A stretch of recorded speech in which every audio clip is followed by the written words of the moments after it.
व्यधीता षड्विरंगई। वैसे तो राक्षस राज रावण को चारों वेद जो है, चारों वेदों का ज्ञाता था, लेकिन उसका जो आचरण था वह शास्त्र सम्मत नहीं था, विपरीत था। तो शास्त्र जो है, भगवान की कथा सुने, उसको अपने जीवन में उतारें, तो हर तरह की व्यथा, हर तरह का कष्ट मिट जाएगा। ये मैं नहीं, जितने भी पूज्य महापुरुष हुए हैं, ऋषि मनीषी हुए हैं, और शास्त्रों में ऐसा कहा गया है। अब अगर कथा सुनने के बाद भी व्यक्ति का दुख ना मिटे, तो इसका मतलब यह है कि ठीक से कथा नहीं सुनी। बहुत अच्छा। जिस तरह से अभी श्रीमद् भागवत महापुराण के चतुर्थ दिवस में अभी भगवान का भी जो है प्राकट्य होगा। आज के सिर्फ कन्हैया भी आएंगे आप लोगों के बीच में। हम तो बाबा रामनगरी वाले अभी चले जाएंगे, वृंदावन के किसी कन्हैया आएंगे। जो अभी अजामिल का प्रसंग चल रहा था, होता क्या है, जिसकी हम चर्चा करते हैं, जिसका हम नाम लेते हैं, उसके गुण हमारे अंदर आते हैं। जब कोई व्यक्ति भगवान का नाम लेता है तो भगवान की वो जो दैवी गुण है, भगवान की जो कृपा है, वो अपने आप आत्मसात होने लगता है। आपको पता नहीं लगेगा, आपके अंदर इतनी शक्ति आ जाएगी, आपको पता ही नहीं लगेगा। क्यों? जिस तरह से देखिए, कोई भी तार है, अगर कनेक्शन उसका नहीं जुड़ा है तो करंट रहेगा? नहीं रहेगा। और कनेक्शन अगर जुड़ गया तो करंट आ जाएगा, नहीं आ जाएगा? तो जिस तार को पहले लोग छूते थे, कोई करंट नहीं था, अगर उसका कनेक्शन जब जुड़ जाता है तो उसमें फिर करंट आ जाता है। उसी तरह से जब हम अपने भगवान से जुड़ जाते हैं, अपने आराध्य से जुड़ जाते हैं, हम शास्त्रों से जुड़ जाते हैं, तो वो भगवान की जो दैवी शक्ति है वो अपने अंदर समाहित हो जाती है। बोलो भक्तवत्सल भगवान की। थोड़ा सा बीच में हुआ क्या, मैं जो बता रहा हूं कि अगर व्यक्ति विद्वान भी है, लेकिन अगर वो शास्त्रों को जीवन में नहीं उतारा है, शास्त्र विरुद्ध उसका आचरण है, तो विद्वान होकर के भी वह एक राक्षस ही है। जिस तरह से रावण को राक्षस कहा जाता है। क्यों? तो देखिए, सिद्धांत ये है, याचार ही न पुरंति वेदा यद्यप्यधिता षड्विरंगई। कहते हैं षडंग के सहित कोई वेदों का अध्ययन किया हुआ हो, वेदों का पारगामी विद्वान हो, लेकिन यदि उसका आचरण वेद विरुद्ध है, अशास्त्रीय है, तो शास्त्र जानने के बाद भी वह नरक जाएगा। कहने का अभिप्राय कि हम कथा सुने तो जीवन में बदलाव आना चाहिए। अगर कथा हमारे जीवन में उतरेगी तो व्यथा मिट जाएगी। कथा का मतलब जैसे प्रकाश, जहां प्रकाश होगा वहां से अंधेरा चले जाएगा। जाएगा कि नहीं जाएगा? प्रकाश होगा तो अंधेरा चले जाएगा। अब कोई कहते हैं कि हमारे यहाँ प्रकाश है लेकिन अंधेरा नहीं जा रहा है, तो ऐसा हो सकता है कभी? प्रकाश हो और अंधेरा भी हो, ऐसा हो सकता है? नहीं, लाइट चली जाएगी तो अंधेरा आ जाएगा, लेकिन लाइट जल रही तो अंधेरा नहीं रहेगा, दोनों नहीं रह सकते। जब हम शास्त्र को जीवन में उतार लेंगे तो हर तरह की विपत्ति चली जाएगी। इसीलिए भगवान की कथा सुनी जाती है कि जो शास्त्रों का सार है वह साप्ताहिक कथा में श्रीमद् भागवत महापुराण के माध्यम से बताया जाता है, और उनमें से अगर कोई एक बात भी जीवन में उतार ले उसका कल्याण निश्चित हो जाता है। बोलो भक्तवत्सल भगवान की जय। अब देखिए, शिक्षा और संस्कार दोनों बहुत जरूरी है। जैसे बच्चों को उच्च शिक्षा के लिए आप प्रयास करिए कि बच्चे उच्च शिक्षित हो, लेकिन इसके साथ साथ संस्कार भी हम उनको दें कि हमारा जो भारतीय संस्कार है बच्चों में होना चाहिए। कहीं ऐसा ना हो, कई बार देखा ही जाता है कि बच्चे पढ़ लिख करके कॉन्वेंट स्कूल में पढ़ करके बच्चे इंजीनियर डॉक्टर बन गए, लेकिन संस्कारहीन होने के कारण जब माता पिता बुजुर्ग हो जाते हैं तो उनको माता पिता से घृणा हो जाती है। क्यों? क्योंकि उनका शिक्षा तो मिली उनको, लेकिन वो शिक्षा सिर्फ उनको जो है अर्थोपार्जन की मिली, पैसा कमाने वाली, डॉक्टर बन गए, इंजीनियर बन गए, पैसा खूब कमा रहे हैं, लेकिन संस्कार उनको नहीं मिला। संस्कार कहां से मिलेगा? संस्कार मिलेगा वेदों से, पुराणों से, शास्त्रों से, गुरुजनों से, माता पिता से, महापुरुषों से। इसलिए बच्चों को उच्च शिक्षित होना चाहिए, साथ ही साथ में हमारे भारतीय संस्कार सभी बच्चों में होना ही चाहिए। बोलो भक्तवत्सल भगवान की जय। बीच में देखिए एक कालखंड ऐसा आया, लगभग 2000 वर्ष पहले एक ऐसा समय आया कि चंद जो है कुछ लोग बाहर से आए, आक्रांता लोग, आक्रांता माने लुटेरे, आतंकवादी बाहर से आए और यहां देखे कि यहां तो इतनी ईमानदारी है कि लोग घर में ताला नहीं लगाते थे, सोना चांदी बाहर पड़ा रहता था। हमारा देश जो सोने चिड़िया कहा जाता था, सोना चांदी बाहर पड़ा है, भाई भाई में बहुत प्रेम है, किसी में कोई वैमनस्य नहीं। तो लोगों ने देखा कि आपस में अगर फूट डाल दी जाए तो यहां से लूटा जा सकता। तो जो मुगल आए, आप देख लीजिए जितनी नदियां हमारी हैं, नदियों का नाम गंगा, यमुना, सरयू, कोई इस्लामिक नाम नहीं है। किसी भी नदी का कोई इस्लामिक नाम है? किसी भी नदी का इस्लामिक नाम नहीं है। गंगा, यमुना, सरस्वती, कोई मुसलमान ऐसा नाम रखता है? अच्छा पर्वत ले लीजिए, पहाड़ों में जैसे हिमालय है, विंध्याचल है, सुमेरु है, ऐसा मुसलमानों में कहीं नाम होता है? नहीं। अच्छा पौधों में देख लीजिए, पुष्प देख लीजिए, गुलाब है, चमेली है, ये मुसलमानों में कहीं नाम आता है? कहीं नहीं आता। वृक्षों में देख लीजिए, आम है, पीपल है, ऐसा नाम मुसलमानों में कहीं आता है? नहीं आता। नहीं आता है। ये भारत के है ही नहीं जी। मैं आपको बता रहा हूं, ये सनातनियों की भूमि है, ये भूमि सनातनियों की है। हमारे अब बीच में जब ये आक्रांता आए तो आक्रांताओं ने केवल एक काम किया, हिंदुओं को बांटा, और बांटने के बाद ऐसा नहीं, जो साथ दिया उनका सबसे पहले उन्हीं की गर्दन काटा।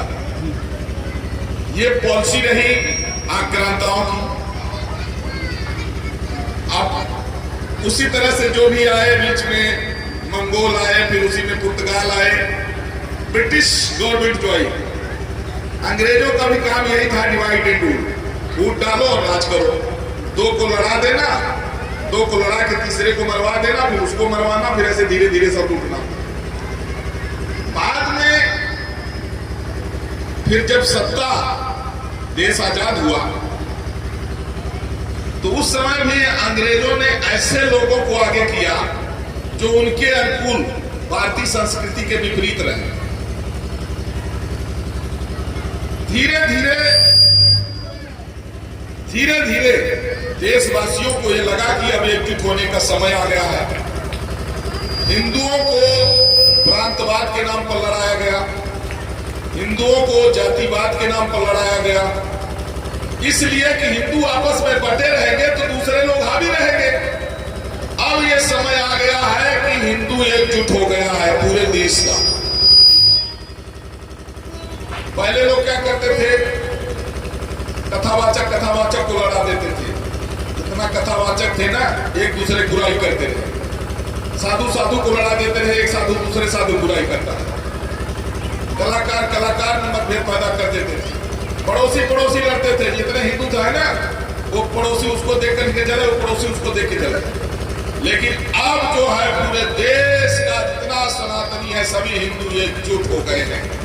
अब सबको पता लग गया है कि यह आक्रांताओं की पॉलिसी थी हिंदुओं को कमजोर करने के लिए और खत्म करने के लिए। आप समझिए कि मर्यादा पुरुषोत्तम भगवान श्री राम की पावन जन्मभूमि अयोध्या में प्रभु श्री राम रामलला के मंदिर निर्माण के लिए 500 वर्षों तक हम लोगों ने संघर्ष किया, माने सभी हिंदुओं ने संघर्ष किया। आज राम मंदिर बन रहा है, आज राम मंदिर बन रहा है और स्थिति यहां तक आ गई है।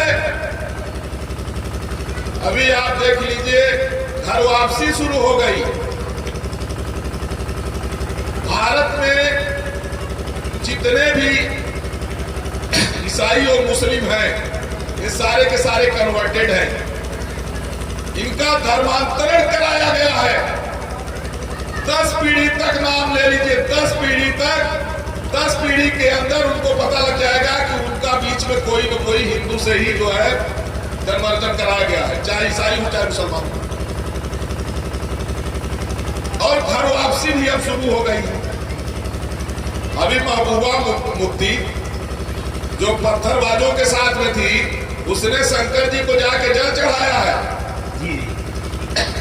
जय श्री राम, जय श्री राम। और कट्टरपंथी उसको इस्लाम से खारिज कर दिए हैं। अब वो डर के मारे कह रही कि हम मंदिर गए थे, कोई लोटा पकड़ा दिया तो हमसे जल जो है गिर गया, तो मंदिर गए काहे के हैं? भाई इस्लाम में बुत परस्ती हराम है। अब मंदिर गए थे भगवान के यहाँ, अब जल चढ़ा के आ रही हो तो डरती क्यों हो? इसलिए अब देश जो है धीरे धीरे धीरे धीरे फिर से राम राज की ओर बढ़ गया है और पूरे देश में हिंदू एकजुट हो गया। अब हिंदू बंटने वाला नहीं है। थोड़ा सा हिंदुओं को कौन बांट रहा था जानते हैं? जब ये देखे एक बार हिंदुओं को डिवाइड किए थे, जिस समय देश बटा था तो उस समय जिन्ना ने जो है दलितों के नेता थे जोगेंद्र नाथ मंडल, तो उनको मिला लिया।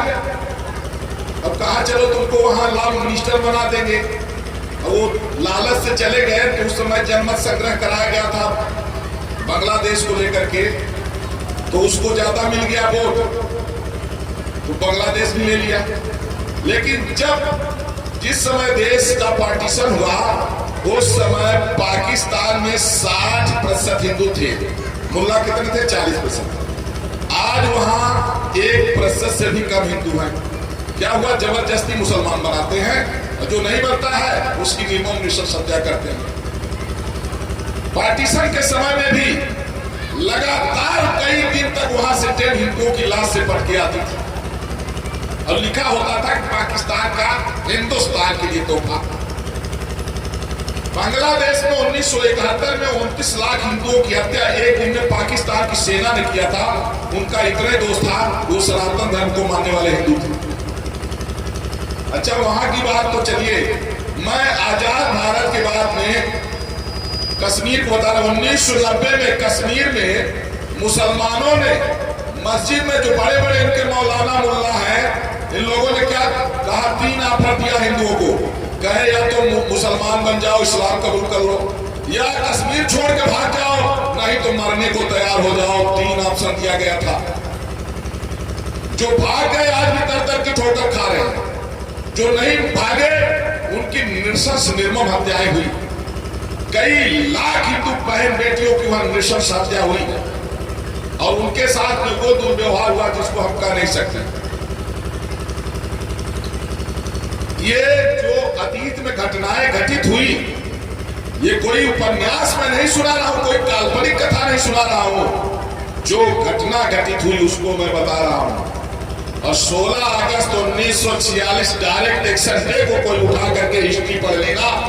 जो डायरेक्ट एक्शन डे में मुसलमानों ने निर्दोष लाखों हिंदुओं को कत्ल किया था, केवल इसलिए कि वो कहे हमको अलग देश चाहिए, हम नहीं रहेंगे हिंदुओं के साथ। दरअसल में है क्या, देखिए समझना पड़ेगा। मैं सभी माताओं बहनों बेटियों से कह रहा हूं, कभी भी मुल्ला और ईसाई पर विश्वास न करना, किसी भी मुल्ला पर ईसाई पर विश्वास न करना। बोले ऐसा क्यों?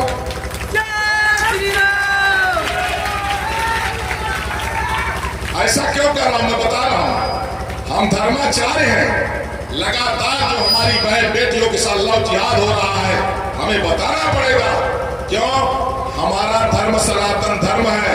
हमारे यहाँ चाचा की लड़की हो, चाहे बड़े पापा की लड़की हो, चाहे मौसी की लड़की हो, चाहे बुआ की लड़की हो, ये सब क्या होती है? बहन होती है। मुसलमान में नहीं मानता है, मुसलमान नहीं मानता है। चाचा की लड़की से शादी कर लेता है, बड़े पापा की लड़की से शादी कर लेता है, मौसी की लड़की से शादी कर लेता है, जो राखी बांधती है उससे शादी कर लेता है। इसलिए मुसलमान पर कभी विश्वास मत करना।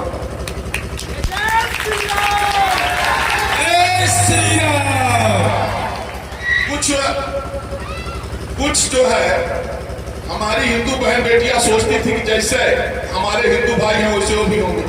हमारे हिंदुओं में आज भी अगर कोई बहन बेटी किसी नालायक को भी अगर भैया कह दे तो वो भी नीचे शर्म से नीचे मुड़ कर लेता है। और मुसलमानों में भैया राखी, जो राखी बांधती है उन्हीं से शादी कर लेता है। अभी कौन है कि कौन है, सुरा भास्कर कौन है, पहले राखी बांधती रही फिर शादी करती। इसलिए मैं अपने सभी हिंदुओं से कह रहा हूं, किसी मुल्ला पर विश्वास मत करना। हमारी जो हिंदू बहन बेटियां हैं, धर्म एक ही है सनातन धर्म, दूसरे पर विश्वास मत करना। क्योंकि मुल्ला पर जो जो विश्वास किया है, मुल्ला उसी का जो है गर्दन काटा है। तो मैं क्या खिलाफ बोल रहा हूं? ना, जो ये कर रहे हैं हमारे हिंदू बहन बेटियों को बहन जी कहकर राखी बंधवाएंगे और बाद में शादी कर लेंगे, और इसके बाद कहीं किसी के 36 टुकड़े, किसी के 100 टुकड़े, किसी के सूटकेस में लाश मिल रही है, किसी को जिंदा जला रहे हैं। इसलिए हम अपने हिंदू बहन बेटियों को सावधान कर रहे हैं भैया, हम किसी के खिलाफ नहीं बोल रहे हैं।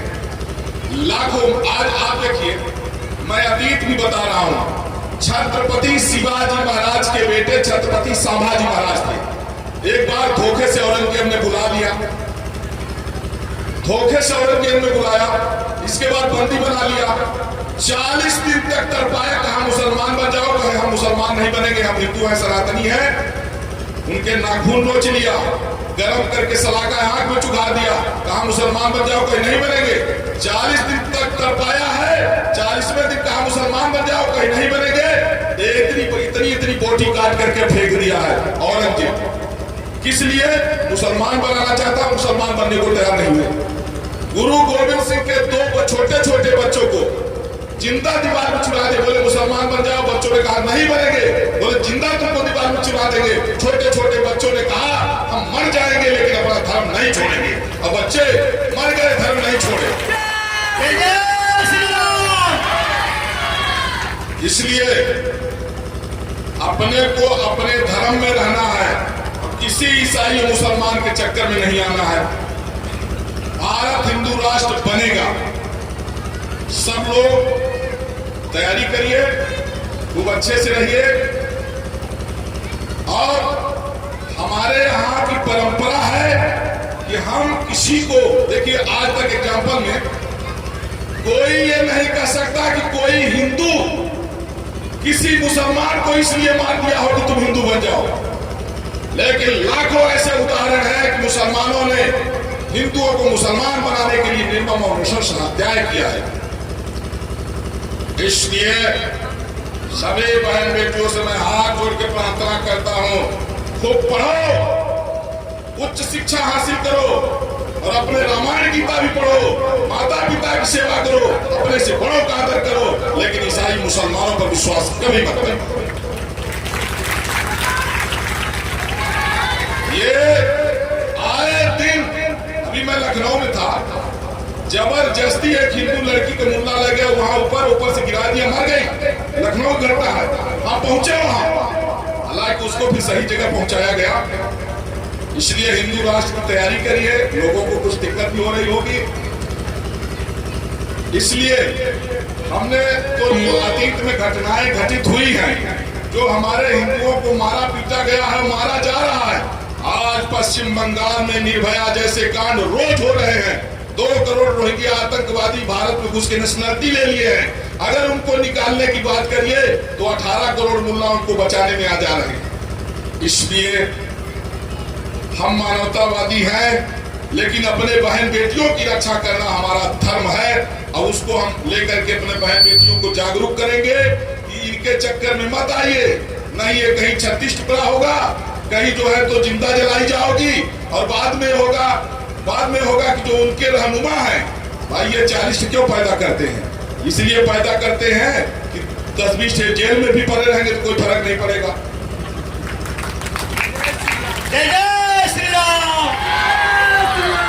इसलिए 7 नवंबर 2023 से भारत को हिंदू राष्ट्र घोषित कराने के लिए मेरा आमरण अनशन अयोध्या में है। मैं अभी से निमंत्रण दे रहा हूं, डरने की जरूरत नहीं है।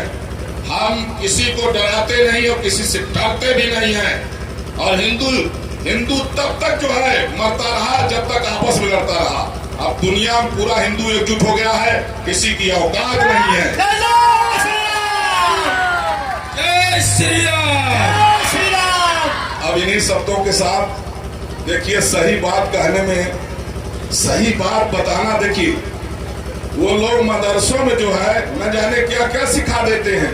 और अगर हमारी बहन बेटी को लव जिहाद कर रहे हैं, हम बता दें कि इनसे दूर रहना, तभी घबराहट होने लगती है। लेकिन डरने की बात नहीं है। अंधेरे में ताकत नहीं को सूर्य को रोक सके। बस जब तक सूर्य नहीं उगा है तभी तक अंधेरा का साम्राज्य रहता है। मैं फिर आऊंगा, आता रहूंगा, और बहुत जल्दी भारत हिंदू राष्ट्र बनेगा। भारत में रह रहे जितने ईसाई और मुस्लिम हैं, इनका मताधिकार समाप्त होगा। और जो हिंदू हैं, देखिए हमारे सिख हैं, जैन हैं, बौद्ध हैं, हिंदू हैं, ये सब सनातनी हैं। ईसाइयों के 157 देश है, इसलिए उनको नेशनलिटी भारत में नहीं दी जाएगी। मुसलमानों के भी 57-58 देश है, और धर्म के नाम पर देश बटा है। भाई पाकिस्तान बांग्लादेश इसलिए तो दिया गया तो कहे हम नहीं रहेंगे, और पाकिस्तान बांग्लादेश में हमारे हिंदुओं को वोट देने का अधिकार नहीं है। इसलिए हिंदुस्तान में मुसलमानों को वोट देने का अधिकार खत्म हो, इसके लिए हम लोग सक्षम हैं। और मलेशिया में 61% मुस्लिम आबादी हुई तो आबादी के आधार पर उसको मुस्लिम देश बना लिए। तो हिंदुस्तान में अभी भी हम 80% हैं, 80% अभी भी हम हैं।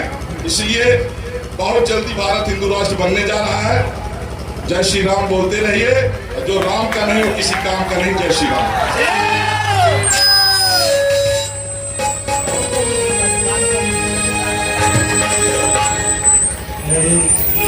ये आवाज बढ़ा दो।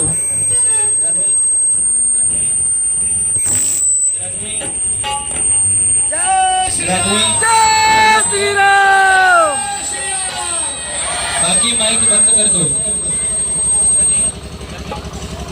राधे, आवाज बढ़ाओ। राधे, राधे, जय राधे, राधे, राधे, जय राधे, राधे, जय राधे, राधे, जय राधे, बढ़ा दो।